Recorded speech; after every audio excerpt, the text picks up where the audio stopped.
কাঁধের ব্যাগে জীবনদায়ী ইঞ্জেকশন ও ওষুধ নিয়ে একজন নার্স দাঁড়িয়েছিলেন খরস্রোতা এক নদীর পাড়ে। নদীতে পড়লেই মৃত্যু নিশ্চিত, তবুও পিছিয়ে আসেননি সেই নার্স, কারণ তার হাতেই যে ছিল 2 মাসের নবজাতকের ইঞ্জেকশন।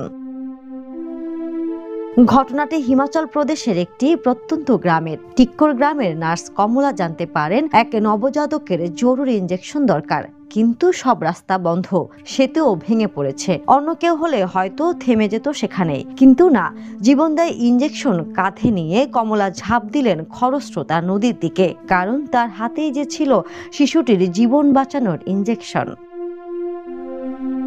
এই ঘটনাটি ধরা পড়েছে এক ক্যামেরায়, আর সেই ভিডিও ইতিমধ্যেই ভাইরাল হয়েছে সামাজিক মাধ্যমে। ভিডিওটিতে দেখা যাচ্ছে ওষুধের ব্যাগ কাঁধে নিয়ে নদীর পাশের উঁচু টিলা থেকে লাফ দিচ্ছেন নার্স কমলা। সেই দৃশ্য দেখে নেটিজেনরা